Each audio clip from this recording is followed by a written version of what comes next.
Erin, you ready to take another call? I am. Let's talk to Glenisha from California. Glenisha, do you have a story to tell or a question to ask? I have some questions to ask.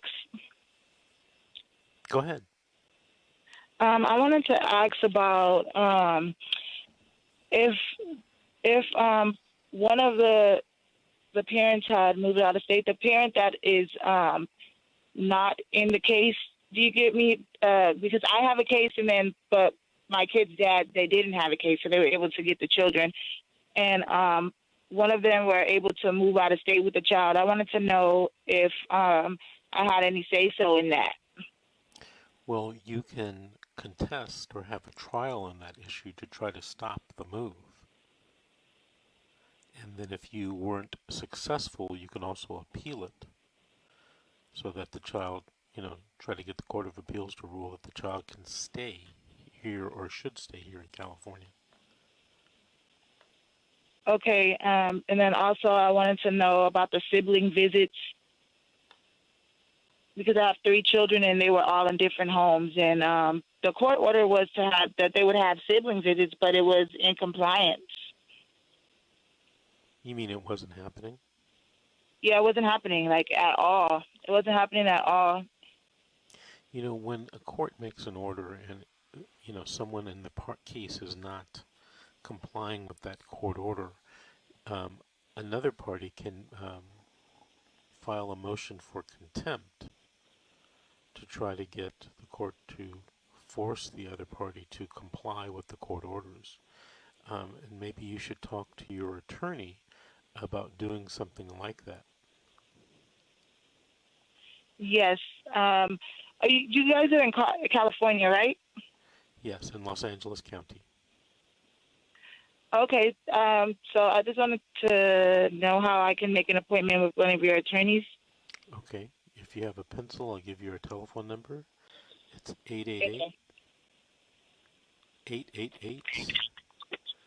888-888-6582.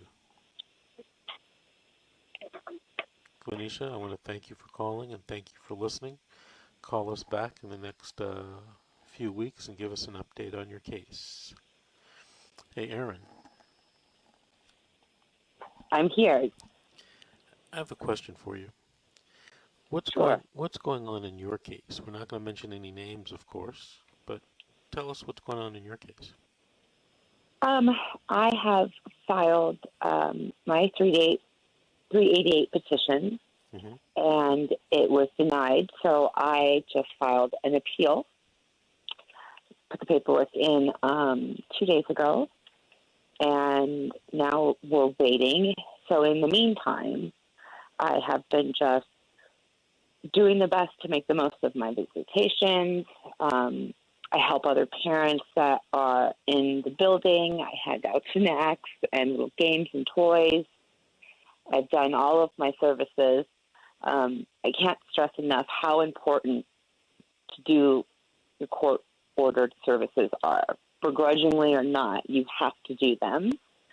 I don't think it's an admission of guilt like a lot of parents think, but so I've completed everything that the court has asked me to do, and now I'm in a holding pattern, I guess you would call it, and just trying to make the most of my time as I wait. But that's where I'm at right now.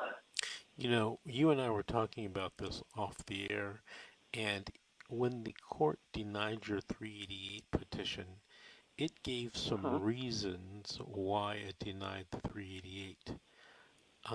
Right, and which didn't make very much sense. But sorry, go ahead. Is there a way you can take that 388 and quote-unquote fix it or quote-unquote add to it to satisfy what the judge indicated? And you can just they said that there wasn't enough. There wasn't a change of circumstance. There wasn't enough evidence that the situation has changed, which I found odd because I've completed all my services and I've actually changed my trajectory in life. And my whole goal now is to help other parents reunify with their children and grandparents to get their children, and which has been a complete change in my circumstances. And I've also seen a decline in my daughter. But they said that since I have a hearing in June, that there wasn't a substantial change in the circumstances. You know, what you might want to do is talk to your attorney about refiling your 388 this coming week with the following modifications. Okay. Stress more about, how you've completed the entire case plan, and also include what's called points and authorities. A lot of times people file 388s without legal points and authorities. And based upon my knowledge and experience, I'm not the judge, but based upon my opinion, there are cases out there, appellate cases, that would go and support your 388 petition being granted now. I don't think that the fact that you have a hearing coming up in June has anything to do with whether your 388 petition should be granted or not granted. Right. That's what I thought too. And I did a little bit of research, and I found out that the judge in particular got into a lot of trouble for granting 388. He was granting too many a while back. And so now just about every single 388 that comes against his decision-making powers, he denies. And so the attorneys have to refile again with the exact same paperwork, the exact same stuff, to get him to take a second look. When you say the judge got in trouble for granting too many 388s, what do you mean by that? It was something that my attorney had told me. She said that he was granting them, and someone came down on him about it, and it was literally night and day. He went one day from listening and granting to all of a sudden he said he's not going to be granting as many anymore, and now she said 9 out of 10 times the 388 petitions get denied. Even with, I submitted pictures and paperwork and evidence and all kinds of proof, and still denied. So, of course, we filed the appeal immediately the same day, and then we were talking about refiling the same 388 petition to see how it goes again. Right, but this time add the points and authorities. Add the legal points and authorities to try to convince the judge that based upon these facts and everything that you've done, your petition should be granted. Especially, to liberalize your visitation in terms of monitored or supervised to unmonitored or unsupervised, and then the nature and extent and the frequency and duration of the visits, right? You can have more. Well, I also found out that the social worker 2 minutes is saying that I haven't learned anything from my services, which is untrue because now I'm in this field. So obviously I have benefited from services and I want other people to benefit. And he's refusing to increase my time. And I've completed all of my services in February. So I should have had already increased time. And this single social worker is saying no. Well, you know what? Talk to your attorney and see if you can email, or the attorney can email the social worker and ask the social worker to delineate the reasons why he is coming up with that opinion, that even though that you completed the services, that you didn't learn anything from them.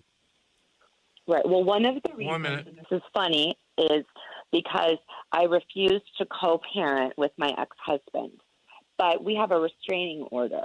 So I'm not really sure how to co-parent with someone who has a restraining order. Right. So I'm going to have to look into that a little deeper. But that was one of the one and only reasons I was given, well, my attorney was given, because my caseworker has stopped speaking to me. Apparently I asked too many questions. But so that is one of them. Hey, Aaron, we got to take another break. Engineer's in my ear. All right. This is The Secret, How to Fight Child Protective Services and Win. We'll be right back after these messages with more questions and more stories.